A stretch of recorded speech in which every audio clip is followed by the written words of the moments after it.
Buenos días, buenas tardes, buenas noches. Bienvenidos todos a nuestro programa mensual de YouTube. Este programa que cada 30, 28, 31 días se presenta ante ustedes a propósito de un tema, digamos, de actualidad, bien sea agudo, o de actualidad, bien sea crónico, ¿no? Y bueno, que nos congrega para conversar, para hablar, ¿no? Para aportar desde la óptica de la Escuela Nenchin nuestras perspectivas subjetivas, por supuesto, y que colaboren para mejorar nuestra condición personal, social, cultural, convivencial. De nuevo estamos con Mar de la Madrid, que hoy viene espléndida, por cierto. Ya las personas empiezan a preguntar, ¿quién es ese señor de blanco que sale con Mar? ¿No? Bueno, me parece estupendo, porque eso me llena de alegría. Y aprovecho para agradecerles a todos ustedes la sintonía que tienen con cada uno de los programas, ¿no? Y que el número de suscripciones va aumentando poco a poco y bueno, señal de que estamos aportando las sugerencias y las subjetividades suficientes como para que sean de interés para todos ustedes. Y hoy nos vamos con algo. Nos vamos con algo. Con algo. He traído un alguito. ¿Ha traído un alguito? Un alguito, que es un alguito. Sí, un temita. Pero antes de empezar con el tema, a mí me gustaría preguntarte una pregunta así como, no sé, así más fácil. No sé si fácil, pero como más directa. ¿Tú crees que nosotros verdaderamente existimos como tal, como entidades individuales? ¿Existimos? O sea, ¿esto es una realidad? O sea, ¿esto es real? No. No. Somos virtuales. Ya me parecía a mí. Sí, claro. Sí. Lo que pasa es que en el plano de consciencia que tenemos somos existencia concreta, pero no. Todo el universo es, bajo la óptica de una amplificación de consciencia, virtual. Al decir virtual quiere decir no que sea falso, no que no exista, sino que está en otro plano de consciencia. Entonces, la cosa es que nosotros creemos que esto existe. Entonces, esto es un plano de consciencia en el que estamos. Y ese es el plano de consciencia que yo quería traer, ¿no? Como ese sentido que conforme ves cómo está el mundo, cada vez más, las cosas que hacemos, no solo individualmente, sino como humanidad, es como que vamos dirigidos a concretizar cada vez más la individualidad de cada uno, ¿no? Y quiero decir que ejemplos hay un montón de eso. Y a mí me sorprendía incluso cosas que nosotros pensamos que son un desarrollo de la inteligencia del ser humano, como puede ser, por ejemplo, la nutrigenómica, ¿no? Que dices, o sea, van al genoma de cada uno a saber qué alimento concretamente le va bien a esa persona, y esa persona es la que tiene que tomar ese alimento. A mí eso, o sea, eso y otro montón de cosas, porque en medicina, por ejemplo, cada vez hay más tendencia hacia elaborar tratamientos específicos según los genes de la persona que está enferma, ¿no? Y a mí eso como que, o sea, por una parte lo entiendes desde el punto de vista de la conciencia en el que estamos como un desarrollo y una evolución, ¿no? Hacia mejor, hacia encontrar nuevos tratamientos que efectivamente resuelvan los problemas. Pero por otra, es increíble pensar que cada uno de nosotros no podemos identificarnos ni reflejarnos con el otro que está al lado, porque somos totalmente distintos. Lo que te va bien a ti, a mí a lo mejor incluso hasta me va mal. Entonces, si como especie no podemos tener un punto en común y cada vez vemos que se está abriendo ese abanico, ¿no?, de individualidad, mismo como se hablaba del COVID, ¿no? El COVID, la cantidad de síntomas diferentes que ha dado en cada ser humano, en cada persona. Y dices, eso es la referencia o la evidencia de que cada vez nos estamos alejando más del sentido común de especie, como especie. Es decir, si somos la especie humana, tendríamos que tener una alimentación que le fuera bien a todos los individuos que forman parte de esa especie humana, como ocurre con el resto de las especies, ¿no? Sin embargo, vemos que no. Con los tratamientos médicos igual. Entonces es como claro, a mí me parecía que desde ese estado de conciencia que estamos desarrollando hacia lo particular, lo individual, lo concreto de cada uno, difícilmente vamos a poder adquirir en un momento determinado esa conciencia, o vamos a tener esa conciencia de humanidad grupal, con lo cual pues la resultante es el mundo que tenemos, ¿no?, lleno yo creo que como desatinos, ¿no?, cosas incongruentes que se hacen, y es que como sigamos así, como especie, no vamos a ningún lado.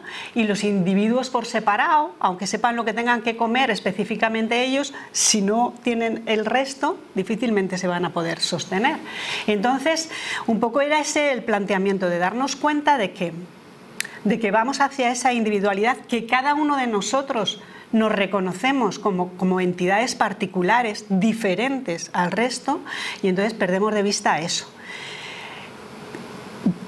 Yo creo que es necesario, eso es ya una cosa particular, yo creo que es necesario entrar a esa consciencia común de especie, a no ser que sea más evolucionado esto y tenga que ser, a nivel espiritual, es más evolucionado la individualidad, y ese es el camino que tenemos que seguir.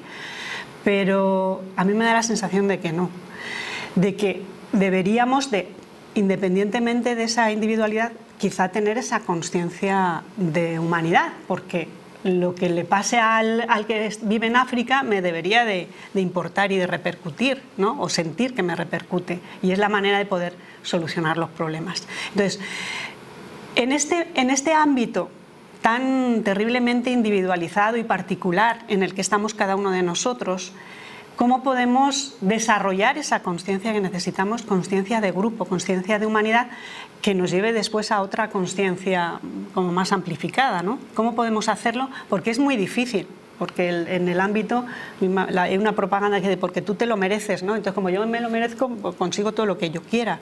Entonces, ¿cómo hacer esa transformación ese esfuerzo hacia el estado de conciencia de comunidad, que formo parte de un grupo de gente, ¿no? Porque cuando uno quiere también vivir en comunidad, eso es necesario. Y no tenemos, yo creo que como que nos faltan recursos precisamente porque hemos desarrollado demasiado la parte particular. Entonces, un poco sería ese es el planteamiento, ¿no? Bueno, evidentemente el desarrollo de la especie humanidad a lo largo del tiempo ha sufrido variables, ¿no? Tanto si lo vemos desde el punto de vista creacionista o evolucionista. Lo evolucionista nos muestra cómo en un momento determinado el clan, el grupo, de él surge alguien con una capacidad diferente y se hace dueño del clan y organiza y estructura todo lo que hacen los demás. Entonces existe el rey, para entendernos así en resumen, y el resto siervos de la gleba. Esos son comunes, y esos tienen en común el hambre, la miseria, la preocupación, la productividad, los impuestos, y el rey y su corte tiene sus privilegios, ¿no? Bien, esto va evolucionando y cada vez esos siervos de la gleba se van estratificando en diferentes fracciones y aparecen, pues, por ejemplo, el comercio, la casta de los comerciantes, la casta de los transportistas, la casta de los médicos, la casta de los religiosos.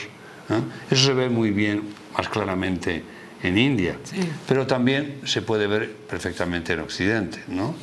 No tienen nada que ver los comisionistas con los obreros de la construcción, por ejemplo. Nada. Nada. Sobre todo en la economía. Valga este chascarrillo que hemos metido, ¿no? A propósito del abuso comisionado que se ha descubierto en España, que se sabía, pero ahora se ha puesto más de manifiesto. Entonces, la sociedad ha ido evolucionando de un poderoso y el resto igual social a diferentes estratos sociales. Estratos que son agrupaciones. Agrupaciones como es un país y otro país que establecen vínculos de relación o de conflictos, como estamos viendo ahora, ¿no? El gran conflicto de la guerra en Europa. Bien, pero se ve que el factor socializante, y yo creo que por eso aparece lo individualizado, el factor socializante fue tan violento, tan generador de miserias, ¿no? Que por necesidades grupales de microgrupos sociales se fueron gestando actividades que pudieran salir de esa miseria tan abismal que había entre uno o unos y la mayoría. Entonces, a partir de ahí se empieza a generar una conciencia grupal, territorial, limitante, y dentro de esa conciencia grupal empieza a aparecer la conciencia individual de cada ser, también como defensa del grupo al que pertenece, porque descubre y aprende nuevas habilidades y quiere tener también su cuota de poder, por decirlo así. Entonces, esta evolución desde el hombre social, porque somos seres sociales, porque no nos queda más remedio que serlo, porque estamos constituidos como tal, ¿no? A pasar a seres individuales, se establece evidentemente un conflicto de intereses, porque tu individualidad probablemente pueda chocar con la mía o no. Si no choca, podemos hacer una asociación o una sociedad, pero es fácil que tengamos choques porque mis requerimientos y los tuyos pueden coincidir en un determinado momento. Y ahí empieza el problema que tenemos en la actualidad, ¿no? Que el desarrollo de la individualización es tan increíble que el grupo social está muy disperso. Aunque se forman bandas, grupos de presión, grupos de poder, grupos de contestatarios, chalecos amarillos, asociaciones. Sí, o sea, la parte social no llega a desaparecer del todo. Pero efectivamente, como bien dices, la parte de humanidad, de socialización, de tener un interés grupal por toda nuestra especie, sí está en franca decadencia y en un estricto y severo racismo, como estamos viendo ahora en la guerra de la invasión de Rusia a Ucrania, en la que toda Europa acoge con afecto y cariño a todos los que emigran, pero en cambio todos los subsaharianos que se juegan la vida en el Mediterráneo, en el Estrecho, que muchos de ellos, muchos cada vez, siempre más, fallecen y llegan y se les encierra en un lugar de detenciones y se les deporta. ¿Por qué no se les trata socialmente? Porque ellos también huyen de guerras, de persecuciones, de altercados. En cambio, los centros de acogida ahora para ucranianos son visitados por el rey, la reina y las princesas y la futura reina, por el jefe del gobierno. Qué increíble, pero ninguno va a visitar los centros de detención, que antes eran de acogida, de inmigrantes subsaharianos.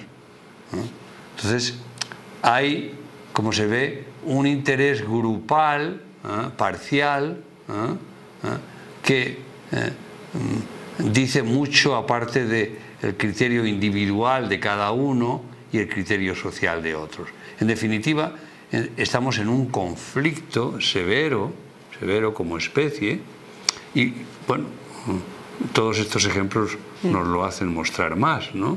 En el que, en la medida que se producen individualizaciones, se producen separaciones de intereses, de comunidades, de sentidos comunes. Y entonces, como dices, yo me preocupo de mi casa, de mi coche, de mi hipoteca, de mi préstamo, de mi trabajo, pero lo que pase en Biafra, en Kuala Lumpur o en Zimbabue es algo que no es mi problema. Y ni existe. Como se dijo o como se dice en Estados Unidos, it's not my problem. No es mi problema, no me meto en eso. Entonces, la pregunta que uno se haría ante esta evolución, porque esto es una evolución, ¿no?, que ha seguido la norma de la productividad, la rentabilidad y la economía. O sea, es una evolución marcada por la economía y estamos en el homus económicos, entonces la competencia es grande y la individualización es mayor.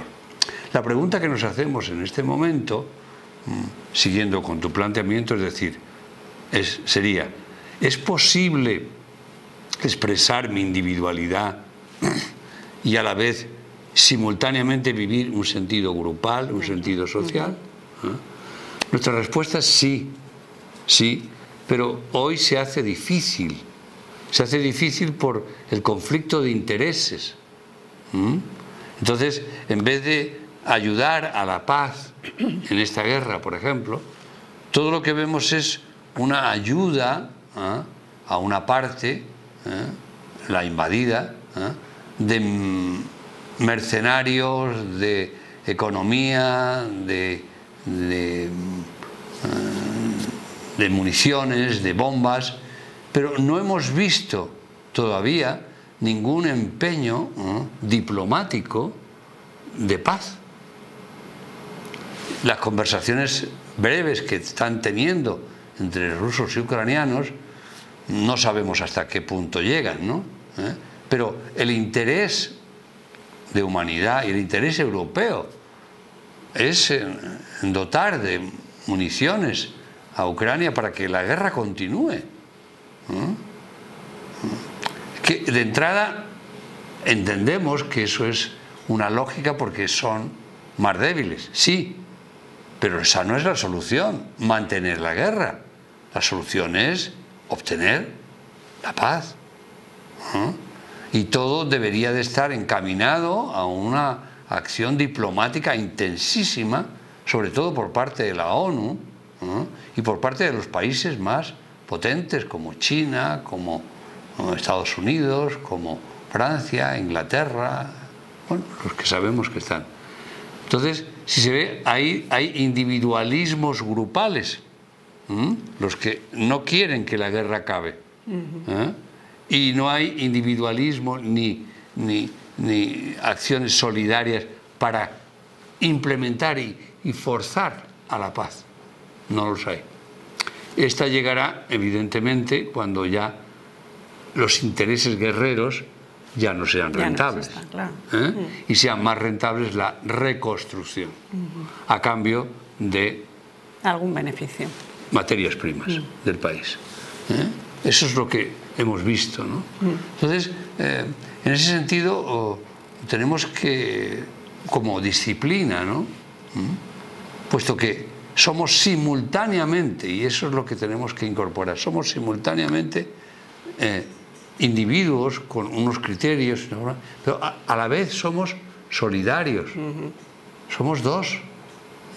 Este programa, sí, puede hacerlo ella sola, puedo hacerlo yo, pero el programa se hace más creativo, más universal si estamos los dos. Y tenemos un sentir común de expresar y de comunicar una serie de dificultades y problemas y tratar de aclararlo. Nos ponemos no como ejemplo, pero es un ejemplo muy simple, ¿no? En consecuencia, lo primero que tenemos que hacer es, sugerentemente, por supuesto, y subjetivamente, es darnos cuenta que simultáneamente e inevitablemente somos seres sociales e individuales. Una individualidad social. Y no somos ajenos a lo que pase en África, ni en Oceanía, ni en el Polo Norte. No, estamos tratando de estar al tanto de todo ello. Y tratamos de buscar un beneficio, no me gusta la palabra, sino un acuerdo global. De hecho, cuando se hace la ONU, la FAO, la UNESCO, son intentos de acuerdo, sí. De acuerdo, pero se establece el derecho al veto, entonces los grandes pueden vetar una cosa. Pero es un intento de desarrollar la faceta social, ¿no? Y de hecho la faceta social se ve, por ejemplo, volvemos al ejemplo de la guerra en Ucrania por la invasión rusa, se ve que la actitud social de acogida a mujeres, niños y ancianos es evidente, nos parece fantástico, es evidente, pero ha tenido que ocurrir un drama. Si no ocurre el drama, ya no aparece esto. Y este es otro factor importante, ¿no? No aprendemos en cabeza ajena. Y hay que aprender en cabeza ajena, hay que aprender de la experiencia de otros. Pero eso justamente es porque somos individuales. Claro, por eso digo, lo que tú hagas y lo que te sirva a ti. Ahí está. Tenemos que aprender, para aprender de la experiencia de otros tenemos que escuchar y tenemos que compartir acciones comunes. Para eso se forman pequeñas comunidades que, bajo un ideal, bajo un proyecto, ¿no?, establecen una forma de vivir X, ¿no?, que no tiene por qué excluirse. Entre ellos nos encontramos nosotros, la escuela Nechiri, específicamente Tian.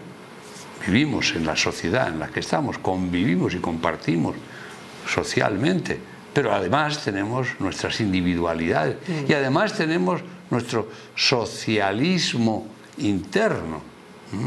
Y claro, evidentemente no es fácil. No es fácil por esa tendencia universal al individualismo, pero día a día tratamos de explorar cómo hacer social eso que individualmente te gusta, ¿no? Me gusta tocar la guitarra, bien, vamos a hacerlo social y vamos a hacer un programa, ¿no?, o programas en los que salga la música. Y entonces se puede hacer y se puede compartir y se puede generar, ¿no?, simultáneamente. Entonces, simultáneamente, además de gustarme la música y tocar la guitarra, estoy prestando una versión a la sociedad en la que estoy. Eso hay que incorporarlo, ¿no? ¿Y de qué forma se incorpora? Pues yo suelo decir con mucha frecuencia, muy fácil.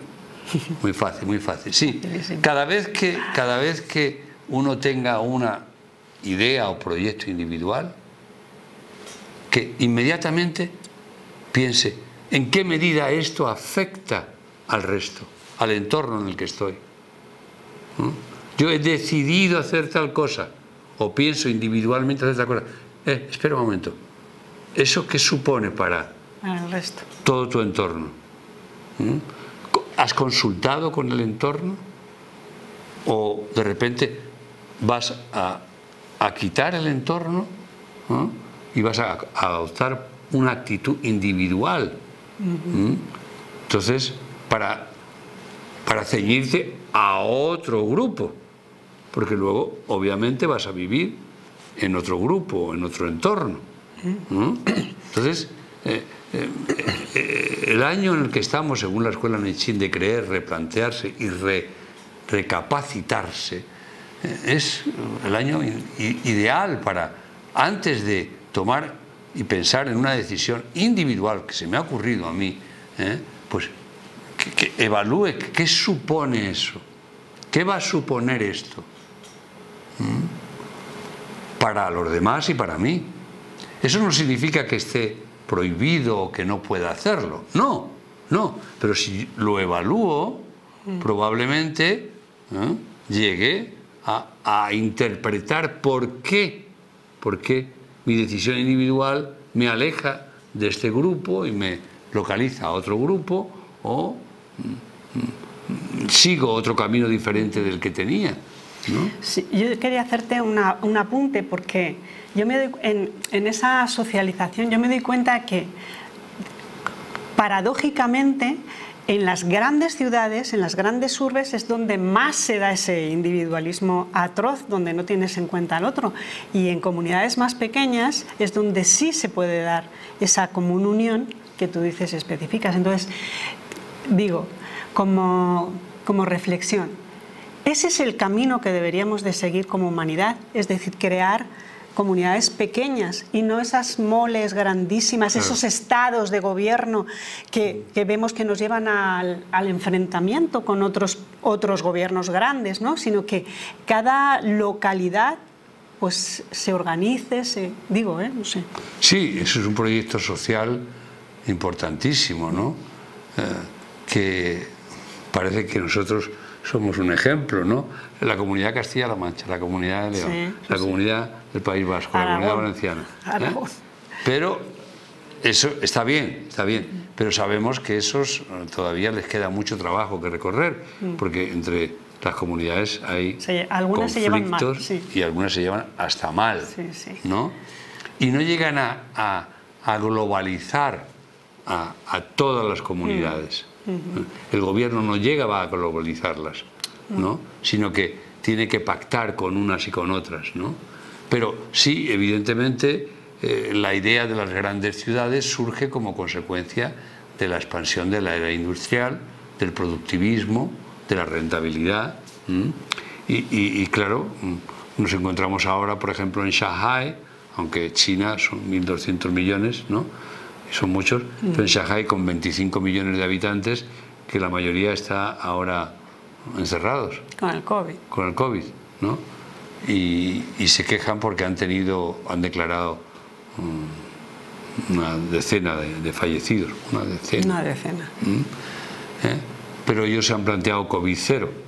Entonces, para ellos eso es mucho.